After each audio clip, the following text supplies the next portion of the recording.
Tabarnak! Ah non, mais excusez, mais là... Wow!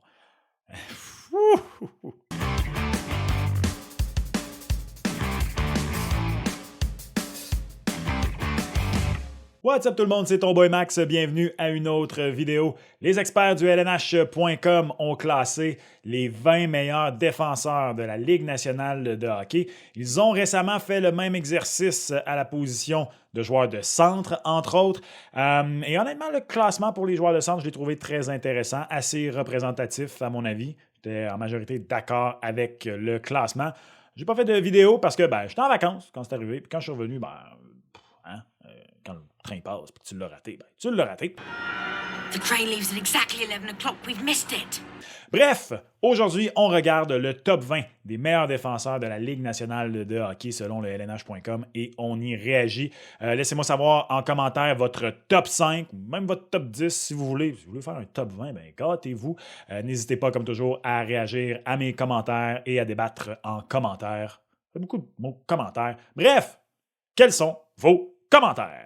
Mais tout juste avant d'aller là, s'il te plaît, si c'est pas fait, considère t'abonner à la chaîne. Ton boy tente d'atteindre les 10 000 abonnés d'ici le début de la saison de hockey. Alors, si jamais ça fait plusieurs vidéos que tu regardes et que tu n'es pas encore abonné, s'il te plaît, aide ton boy. Tu aimes le bon contenu hockey. Alors, abonne-toi, clique sur la cloche, laisse un like, envoie la chaîne à tous tes amis. Vous n'avez aucune idée à quel point ça aide un créateur de contenu indépendant à continuer à vous offrir du correct contenu, soyons honnêtes, correct.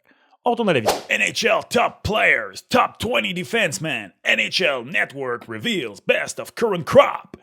Selon vous, oui, effectivement. OK, alors, voyons voir. Déjà, on voit que Roman Josi, Cale Makar et Quinn Hughes, à la surprise d'absolument tout le monde, risquent d'être dans le top du classement. OK, on débute. 20 à 17. Numéro 20, Moritz Seider des Red Wings de Détroit. Moritz Seider, qui, un peu à l'image de Nick Suzuki avec le Canadien, débute sa carrière de façon impressionnante en étant un Ironman dans la Ligue nationale de hockey. Il n'a pas raté encore un seul match en 3 saisons. 42 points l'an dernier. Je me serais un peu attendu, après son année recrue, à ce que ce stade-ci, il soit peut-être déjà dans le top 10, Moritz Seider. C'est un très bon défenseur. Ne vous détrompez pas. Je pense que c'est un défenseur numéro 1 déjà dans la Ligue nationale de hockey. Je me serais attendu à ce qu'il progresse peut-être un petit peu plus rapidement, mais les défenseurs, des fois, c'est long.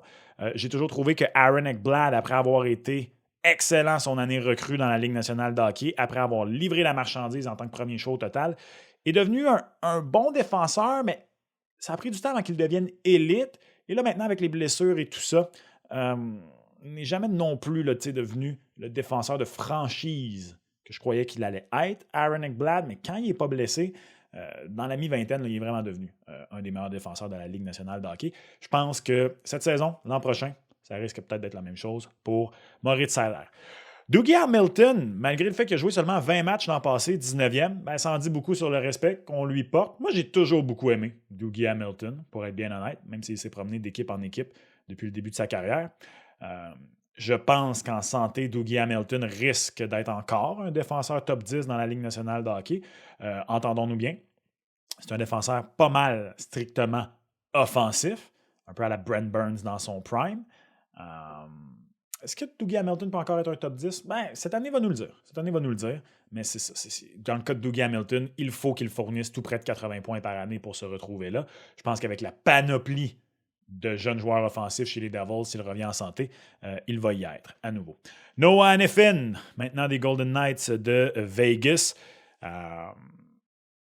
Quel beau défenseur complet. Noah Hanifin, pour vrai, je l'aime beaucoup. Sans être un gars qui fait 70 points par année ou plus, là, il est quand même très respectable en avantage numérique, mais surtout, c'est un défenseur là, complet. C'est pas un vieux défenseur à l'ancienne qui frappe et tu vois dans les faits saillants, mais un beau défenseur complet, Noah Hanifin. Je l'aurais peut-être classé un petit peu plus haut. Tu sais, comme là, regarde déjà, là, je vois Mathias Ekholm, 16e. J'adore Mathias Ekholm, ne vous détrompez pas. Mais devant Noah Hanifin, d'ailleurs devant Drew Doughty aussi. Est-ce que Drew Doughty est rendu 17e dans la ligue? Moi, me semble dans ma tête que Drew Doughty, je veux dire, Doughty n'a jamais été le gars le plus spectaculaire de la Ligue. Doughty, moi, ce que j'aime de Doughty, c'est que pour moi, il a toujours été le défenseur parfait, c'est-à-dire suffisamment d'attaque pour être considéré comme un défenseur offensif numéro 1 sans être le meilleur de la Ligue, régulièrement du 50 points. Déjà, il me semble, atteint le 60 points dans la Ligue nationale de hockey. Drew Doughty a un Norris, a été nommé au moins à 2 autres que j'ai en tête. Bon, les Kings jouent très tard. Je ne vais pas prétendre que je regarde 82 matchs des Kings de Los Angeles par année, mais dans ma tête, Drew Doughty est encore un peu plus haut que ça. Je serais curieux de vous poser la question, savoir ce que vous pensez de la position de Drew Doughty, 17e meilleur défenseur de la Ligue. Noah Dobson, 15e. Noah Dobson a connu une année 2023-2024 sensationnelle. On dit qu'il a été une des grandes surprises de la LNH l'an passé. Je suis d'accord avec cette affirmation. 70 points. Noah Dobson. Ce que j'ai hâte de voir pour Dobson, c'est son jeu complet. Déjà, je le trouve quand même intéressant. Exemple, par rapport à un Evan Bouchard avec les Oilers d'Edmonton, je peux me tromper, mais je le trouve plus complet qu'Evan Bouchard. On parle quand même de 2 grands défenseurs qui ont des similitudes. D'ailleurs, si je ne me trompe pas, ils avaient été repêchés la même année, Noah Dobson et Evan Bouchard. Je pense que je préfère Dobson. Je veux dire, mettons que tu inverses les deux de place, puis tu mets Dobson avec les Oilers d'Edmonton. Je pense que je préfère Dobson. Zach Werenski, un cas intéressant. Werenski qui a passé beaucoup de temps sur la liste des blessés ces dernières années, ce qui fait un peu en sorte qu'on l'oublie. Ajoutons à ça le fait qu'il joue pour les Blue Jackets de Columbus. Ça a été une bonne saison retour l'an dernier pour Zach Werenski avec 57 points en 70 matchs. Il avait joué 13 matchs, il est écrit là, 13 matchs l'année d'avant en raison des blessures. Il est rendu à 27 ans, en théorie dans son prime. J'ai hâte de voir Zach Werenski. Le temps file, mine de rien, rendu dans la fin vingtaine maintenant. Jacob Slavin, du côté des Hurricanes de la Caroline, pour moi, 13e, c'est parfait pour Slavin. Ils disent de lui ici un des joueurs les plus efficaces à la défense dans la Ligue nationale de hockey. Je suis d'accord avec cette affirmation-là. Bon défenseur complet, pas nécessairement le plus flashy. Et d'ailleurs, on le reconnaît ici, il a déjà gagné le trophée Lady Byng.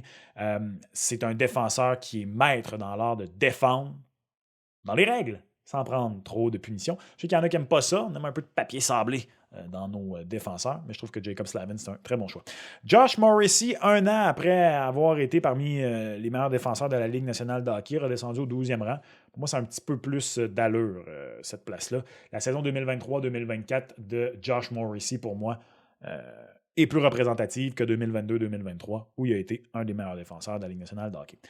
Rasmus Dahlin. Est-ce que Rasmus Dahlin, un jour, va devenir le gars qui nous avait été vendu lorsqu'il a été repêché premier au total? Il commence à y ressembler, soyons honnêtes. Mais pour ceux qui s'en souviennent, en 2018, je veux dire, on nous parlait de Connor McDavid version défenseur. Finalement, ce gars-là existe. C'est Cale Makar. Rasmus Dahlin, pour moi, ne va jamais à 100% remplir les attentes tant qu'il ne devient pas Cale Makar. C'est plate. C'est pas une flèche que je lui lance, c'est simplement que c'était ça, les attentes envers lui. Il est devenu un des meilleurs défenseurs offensifs de la Ligue nationale de hockey. Je pense qu'avec les sabres qui grimpent, ou qui devraient, je dis qu'ils grimpent, mais au final, ça fait quand même 1000 ans qu'ils n'ont pas fait les séries éliminatoires. Je pense que là, ça peut être cette année. Le problème pour moi de Rasmus Dahlin, c'est que je viens de parler de Cale Makar. Cale Makar est le meilleur défenseur de la Ligue nationale de hockey. Et il n'est pas le meilleur défenseur de la Ligue nationale de hockey parce qu'il fait 12 millions de points. En partie à cause de ça, mais je veux dire, Cale Makar est beaucoup plus complet que ne l'était Erik Karlsson dans son prime, beaucoup plus complet que ne l'était, je sais pas moi, Brent Burns dans son prime. Il est comme un parfait mélange, en fait, Drew Doughty et Erik Karlsson. Il n'est pas parfait défensivement, le Cale Makar, c'est pas ça que je dis, mais il a cette capacité-là. Dans le cas de Rasmus Dahlin, pour moi, il ne l'a pas démontré encore, ce qui est assez particulier considérant qu'il y aurait le gabarit. C'est un gros bonhomme. Enfin, un peu à la Brent Burns, dans le fond. Mais pour moi, Rasmus Dahlin, 11e, c'était peut-être un petit peu bas, pour être honnête. J'ai hâte de voir qui sont les défenseurs devant lui. 10e rang, Devon Toews, ben oui. Devon Toews est autant important à Cale Makar que Cale Makar est important à Devon Toews. Ce que je veux dire par là, c'est que il y en a qui ont leur premier réflexe pour dire ben oui, il joue à côté de Makar, facile. Je veux dire, c'est vraiment le parfait complet. C'est la paire de défense parfaite. Pour moi, c'est aussi simple. Tu prends ces 2 gars-là puis tu les mets première paire équipe Canada là, en 2026 aux Jeux olympiques. Devon Toews récolte des points, mais en plus de tout ça, est très bon dans sa zone. C'est vraiment le 2e défenseur parfait. Je serais curieux. D'abord, j'ai jamais compris pourquoi les Highlanders de New York l'ont échangé. Ça, c'est de un. Je serais curieux de voir Devon Toews être en ce moment le défenseur d'une équipe. Est-il vraiment le 10e meilleur défenseur de la Ligue ou est-ce qu'il a l'air de l'être en raison de la situation dans laquelle il est? C'est une très bonne question. Mais on n'aura pas la réponse. Puis je pense pas de toute façon que ça devrait être une raison de le baisser au classement. Je vais prendre en exemple Evgeny Malkin. Evgeny Malkin, toute sa carrière a été le deuxième centre des Penguins de Pittsburgh parce qu'il y a Sidney Crosby. Mais Evgeny Malkin, dans son prime, était quand même un top 3 centre de la Ligue nationale de hockey. Tu ne le faisais pas baisser parce qu'il jouait derrière Sid. D'ailleurs, quand Sid s'est blessé, qu'est-ce que Gino a fait? Il a gagné un trophée Hart. Qui a gagné le Conn Smythe, la première conquête des Penguins de cette époque-là? Gino. Donc, je ne suis pas en train de dire que Devon Toews est le Gino Malkin de la défense. C'est juste un exemple qui me sort de la tête comme ça pour expliquer que malgré le fait qu'il est deuxième défenseur de l'Avalanche du Colorado et qui n'est pas l'homme à la défense de son équipe, ça ne devrait pas être une raison de le baisser au classement. 10e, pour moi, ça a beaucoup de bon sens. Evan Bouchard, 9e. Evan Bouchard, 9e. Ouf! Pour moi qui viens de dire que je prendrais Noah Dobson là, avant Evan Bouchard, Noah Dobson était 15e. Je comprends qu'il a fait 82 points là, l'an passé. Puis, je trouve ça le fun de voir une grosse bine à l'ancienne, là, le slapshot de Bouchard. Je le déteste pas. Mais je pense vraiment qu'il est avantagé par sa situation. Je trouve ça généreux, 9e pour Evan Bouchard. Je ne sais pas ce que vous en pensez. Je pense que c'est le genre de joueur qui prendrait un pas de recul dans la qualité de son jeu s'il ne jouait pas pour les Oilers Edmonton. En même temps, c'est là qu'il joue. Je ne trouve pas qu'il est assez bon dans le reste de son jeu pour être aussi haut au classement. Mais ça, ce n'est que mon avis. Laissez-moi savoir en commentaire si vous croyez que Evan Bouchard est un des 10 meilleurs défenseurs de la Ligue nationale de hockey. Oh, d'où Jésus! Adam Fox, 8e! Wow! Le manque de respect! Hey boy! Adam Fox est pour moi au pire. Là. Au pire, en ce moment, le 4e meilleur défenseur de la Ligue nationale de hockey. Au pire. Puis je l'ai mis, moi, personnellement, dans mon classement. Ben, je l'ai mis 4e. Ouais, moi, je l'ai mis 4e. Puis déjà, je me trouvais sévère de le mettre 4e. Adam Fox, je viens de parler de Cale Makar, qui n'est pas un défenseur purement offensif. Adam Fox n'est pas un défenseur purement offensif. Adam Fox obtient beaucoup de départs en zone défensive. Adam Fox peut jouer du désavantage numérique. Adam Fox affronte les meilleurs éléments adverses. C'est pas un gars physique, pas un gros bonhomme. C'est pas grave. Tu n'as pas besoin de jouer comme ça pour être un défenseur défensif. Wow! Encore été au-dessus du point par match l'an passé. Comment est-ce qu'on justifie qu'il n'est pas plus haut que ça? Ouais, le plus et moins, mais t'es bon, son plus et moins. De toute façon, moi, j'ai l'argument controversé que le plus et moins est la statistique la plus surestimée au hockey. Je ne vais pas passer 15 minutes à vous expliquer pourquoi. Je ne dis pas qu'il faut complètement la balayer du revers de la main. Il y a 5 joueurs sur la patinoire et un gardien de but. Pour moi, le plus et moins n'est pas aussi important dans le jugement du jeu complet d'un joueur que plusieurs pensent qu'il est. Je crois que de nos jours, il y a de meilleures statistiques pour évaluer ça que le plus et moins. C'est un bel outil, c'est correct. Je trouve que c'est une statistique un peu surévaluée. De toute façon, plus 21. Encore fini 4. 8e. Wow! Je suis tout seul à être complètement en bas de ma chaise de celle-là. Laissez-moi savoir en commentaire. Pour moi, c'est carrément un manque de respect à Adam Fox. 8e rang. Ta! Failli sacré. Ta! Charlie McAvoy, 7e! Je comprends. Pour moi, Charlie McAvoy, c'est vraiment le nouveau Drew Doughty, dans le sens où je pense pas que Charlie McAvoy va jamais faire 65, 70, 80 points par saison, mais ça c'est un défenseur complet. Ça, c'est un défenseur. C'est un vrai défenseur, Charlie McAvoy. 7e! Quand je vous ai parlé des Bruins de Boston, je vous l'ai dit, pour moi, Charlie McAvoy est le 2e défenseur que je prends dans mon équipe pour bâtir pour plusieurs saisons. Et je l'ai mis deuxième. Pour moi, il est le deuxième meilleur défenseur de la Ligue.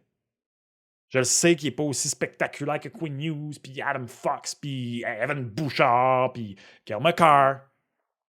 Puis je sais que pour plusieurs qui vont écouter cette vidéo, vous êtes des Québécois, donc vous êtes probablement des fans du Canadien de Montréal. Non, il faut qu'ils jouent pour les Bruins. Je veux dire, Mon travail, c'est d'être objectif. Aïe, aïe. L'objectivité pure n'existe pas, là, je sais, mais... Wow! Je me l'explique mal, celle-là. Je me l'explique très mal. Est-ce qu'on... Tu sais, je remarque que Evan Bouchard est très haut, mais en même temps, Adam Fox est bas. J'allais dire, est-ce qu'on donne trop d'importance aux points? Ce qui est souvent quelque chose qui est reproché, d'ailleurs. Plusieurs partisans trouvent qu'on accorde trop d'importance aux points pour les défenseurs, pour juger un défenseur complet. Je pense que McAvoy vient peut-être d'être victime de ça. Oh, d'où Jésus, mais quel est ce classement? Ah ben là, ça c'est dans ta face, Max. Dans ma face. Parce que je viens de dire qu'on accorde trop d'importance aux points. Là, c'est pas vrai, parce que Gustav Forsling est là. J'allais dire combien il en a fait, il est écrit 39. Là, je veux pas manquer de respect à Gustav Forsling. On vient de dire qu'il a été une des plus belles surprises dans la LNH la saison dernière. Je suis d'accord avec cette affirmation. De là à le mettre 6e. Il a été incroyable en série. Il a vraiment été incroyable en série. Est-ce qu'on a ça fraîchement en tête et ça leur a haussé sa valeur? Mais de là à le mettre devant Charlie McAvoy, de le mettre devant Adam Fox, en partant, il ne peut pas être plus haut que 8e. Puis là, j'ai rien contre lui. Il n'a pas d'ailleurs fini plus 8000, lui. Je sais que je viens de dire, ouais, plus 56. C'est pour ça que quand je vous dis surestimé, je comprends, il a fini plus 56. Mais t'es plus 56 sur la Panthère de la Floride, là, tu sais.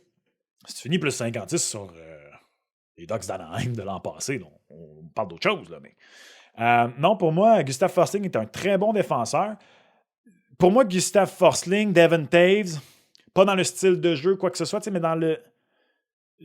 Il est 6e. Prendriez-vous Gustav Forsling comme premier défenseur de votre équipe? Laissez-moi savoir en commentaire. Peut-être que la réponse est oui. Si oui, expliquez-moi pourquoi. Je suis très ouvert d'esprit à comprendre qu'est-ce que j'ai manqué dans ce dossier-là. Et au risque de me répéter, il a été sensationnel en série, particulièrement en finale. Quand Gustav Forsling était sur la patinoire, c'était plus difficile pour Connor McDavid. Je suis en train de me convaincre que Gustav Forsling mérite d'être 6e. Moi, là. Non, c'est trop haut. Je suis désolé, c'est trop haut. C'est trop haut. OK, fait qu'attendez un peu, là. Moi, il y a 2 joueurs de mon top 5 déjà qui sont sortis. Donc, ah, OK, ouais. OK, je comprends. Je suis pas mal certain d'où ça s'en va. On donne encore beaucoup de respect à certains vieux vêtements. Miro Heiskanen. Moi, j'ai Miro Heiskanen 3e. J'ai longuement hésité entre lui et McAvoy, d'ailleurs. Puis, moi, j'adore Miro Heiskanen. Ce gars-là, pour moi, un peu comme McAvoy, sans être Quinn Hughes, sans être Kel McCarr, mais plus quand même que McAvoy. Il a quand même fait quoi? Il a fait au-dessus de 70 points. Ouais, il est écrit 73 en 2022-2023. L'an passé, on a obtenu un petit peu moins. Si les Stars de Dallas passaient plus loin en séries éliminatoires, pour moi, Miro Heiskanen était le candidat des Stars de Dallas pour gagner le trophée Conn Smythe. Il a connu des séries sensationnelles. C'est un défenseur complet, c'est un beau patineur. Lui aussi, je viens de parler de McAvoy, qui correspond pour moi à la définition d'un vrai défenseur, comme dirait mon ami Gilbert Delorme. C'est le cas. Je l'avais 3e, comme je viens de dire. Donc, je ne vais pas crier au scandale qu'il soit 5e. Je pense que c'est un gars qui mérite d'être vraiment mentionné dans la même phrase que Quinn Hughes et Kel McCarr et qu'on ne le fait pas assez souvent. Donc, honnêtement, déjà qu'il soit 5e, ça, je vais leur donner. Je trouve que souvent, on sous-estime Miro Heiskanen et là, ici, c'est bien parfait. Roman Josi, 4e. Excusez, c'est parce que je pensais qu'elle allait être dans le... C'est qui l'autre? Avec Hughes puis McCarr. En tout cas, il est encore un des meilleurs défenseurs offensifs de la Ligue nationale de hockey. À ce stade de sa carrière, je pense que Roman Josi, on peut dire de lui qu'il est purement un défenseur offensif. Il est définitivement pas là pour la qualité de son jeu défensif. Ça a déjà été mieux plus tôt dans sa carrière, soyons honnêtes. Là, il n'a jamais été chez Weber, là, mettons, là, pour prendre un gars avec qui il a joué. Mais c'est vraiment moi, c'est un de mes joueurs préférés, toutes positions confondues dans la Ligue nationale, Roman Josi. Joueur préféré ne veut pas dire que tu penses qu'il est le meilleur joueur. Ça reste que je l'avais au 6e rang, personnellement, à ce stade de sa carrière. Il y a quelques années, là, c'était il y a 2 ans, 3 ans, où vraiment il a traîné les Prédateurs de Nashville sur ses épaules. D'ailleurs, j'ai très hâte de voir les Preds cette année, qu'est-ce qu'il va faire avec Steven Stamkos, Jonathan Marchessault. Cette statistique carrière, oui, je suis très à l'aise parce qu'il a encore suffisamment d'apports offensifs pour le justifier, simplement. 85 points. L'an passé, 23 buts. Donc, ça, c'est encore tout à fait justifiable de son côté, malgré qu'il n'est pas le défenseur le plus complet de la ligue. Ah, c'est Edman! Oh, c'est Edman! 3e! À ce stade-ci de sa carrière. Ben non, à ce stade-ci de sa carrière, j'ai Yossi devant Edman, pour être honnête. Victor Edman a été le meilleur défenseur de la Ligue nationale de hockey, aucun doute dans mon esprit, pendant longtemps. Je pense que les statistiques avancées démontrent maintenant que Edman n'est plus le défenseur complet qu'il a déjà été. Je ne suis pas en train de dire qu'il est un défenseur purement offensif, mais ça commence à ressembler à ça. Si vous regardez les matchs du Lightning, vous allez peut-être vous en rendre compte. Je sais que des fois, on a l'image en tête, surtout quand il est temps d'évaluer de la défense. Quand tu ne regardes pas une équipe au jour le jour, c'est vrai. C'est pour ça que c'est si dur de voter pour le trophée Selke pour le meilleur attaquant défensif. Comment tu évalues un joueur dans sa capacité défensive comme attaquant quand tu ne regardes pas l'équipe au jour le jour, puis tu vois qu'un joueur X constant de revirement, tu dis ouais, let's go sur mon ballot. Je pense que la qualité défensive de Victor Edman a un peu diminué ces dernières années. Je ne l'aurais pas baissé si bas que ça, mais je l'aurais plus dans le top 5, personnellement. Puis honnêtement, j'aurais Roman Josi devant lui. J'aurais Edman à peu près à la même place que Doughty. Doughty, je l'aurais eu plus haut que ce que le LNH.com l'a mis. Donc pour moi, ces gars-là sont à peu près rendus au même niveau. 3e, je trouve ça très haut. Je prends Miro Heiskanen avant. Je prends Charlie McAvoy avant. Je prends Adam Fox avant. Je pense pas que je suis rendu à prendre Gustav Forsling avant, mais je sais pas. Donc, numéro 2, ça va être Quinn Hughes, bien sûr. Moi, j'ai mis Hughes 5e, pour être honnête. Je me reconnais peut-être manquer un peu de respect envers Quinn Hughes après la saison qu'il a connue. Surtout que les statistiques avancées. Tu sais, Hughes, lui, c'est vraiment le défenseur qu'on regarde et qu'on se dit purement offensif. Tout petit bonhomme, il y a besoin d'un gars défensif à côté de lui. L'an passé, oui, offensivement, mais les statistiques avancées ont quand même démontré que par rapport à ce qu'on a comme image de Quinn Hughes, il a obtenu beaucoup de départs en zone défensive, entre autres. Et lui, l'attaque justifie parfaitement parce que c'est pas juste de l'avantage numérique. Il est écrit d'ailleurs, juste ici, je le vois du coin de l'œil, 54 points à 5 contre 5 pour Quinn Hughes. C'est juste que, honnêtement, là, pour moi, puis là, de toute façon, je veux dire, wouhou, Cale Makar, numéro 1. Wow, grosse surprise. Pour moi, il y a Cale Makar. Cale Makar est le roi. Cale Makar est comme Connor McDavid. Cale Makar est fin seul devant. Pour moi, il est le 2e meilleur joueur de la Ligue nationale de hockey. Et si vous dites qu'il est le meilleur, je veux dire, il y a un argument. Je ne vais pas être ici à débattre bien fort parce que pour moi, il est numéro 2. Mais je peux comprendre que quelqu'un mette Cale Makar numéro 1. Mais chez les défenseurs, pour moi, il est aussi loin devant tout le monde que Connor McDavid est loin devant tout le monde pour le jeu complet, offensivement, défensivement. Le seul problème de Makar, c'est un petit peu les blessures. Pour être bien honnête. Je pense que sans blessure, Cale Makar a déjà 2, bon 3 peut-être, Trophée Norris. Et c'est qu'après ça, pour moi, Heiskanen, Fox, McAvoy et Hughes. D'ailleurs, c'est le reste de mon top 5. Il y a un argument, dépendamment de qu'est-ce que tu préfères chez les défenseurs, pour tous les mettre l'un devant l'autre. Et donc, en raison du fait qu'ils viennent de gagner le Norris et la saison qu'il a connue, je reconnais peut-être que c'est un petit peu un manque de respect à Quinn Hughes, que je le place 5e. Mais comme je viens de dire, pour moi, tu as vraiment 5 beaux, bons, jeunes défenseurs présentement dans la Ligue nationale de hockey qui méritent le top 5. Mes respects à Victor Edman, mes respects à Roman Josi. Ils ont été tassés pour moi par McAvoy, Heiskanen, Fox et Hughes.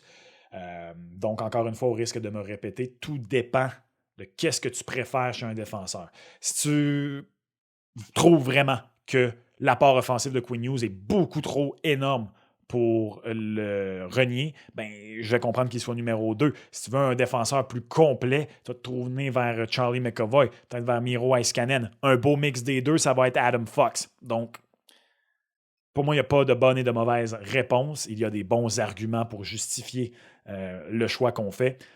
Mais pour moi, oui, en tout respect pour les gars de ma génération, dans la trentaine, ils ont été tassés par ces 5 gars-là. Yossi, Victor Edman, pour moi, sont tout juste en bas de ça. Et je suis encore sous le choc de Gustav Forsling. Pour vrai, laissez-moi savoir en commentaire qu'est-ce que vous en pensez. Comme d'habitude, s'il vous plaît. Vous en pensez quoi de ce top 20 du LNH.com? Je vais être honnête. Je ne veux pas dire que c'est un mauvais top 20, je ne veux pas juger le travail d'autres personnes de cette façon-là, là, mais il me surprend énormément. Il y a beaucoup de choses avec lesquelles je ne suis pas en accord. C'est la beauté de la chose. Mais ça, c'est ce que moi, je pense de ce top 20. Maintenant, ce que je veux savoir, c'est vous, ce que vous en pensez. Alors, au risque de me répéter et dire le mot commentaire pour la 200e fois de la vidéo, ben laissez-moi savoir en commentaire. Laissez un like, s'il vous plaît, si vous avez aimé le contenu. Abonnez-vous. Allez, votre boy. Abonnez-vous. Il y a une autre vidéo sur laquelle vous pouvez cliquer dans 2 secondes. Et comme toujours, on se reparle lors d'une prochaine vidéo. Ciao!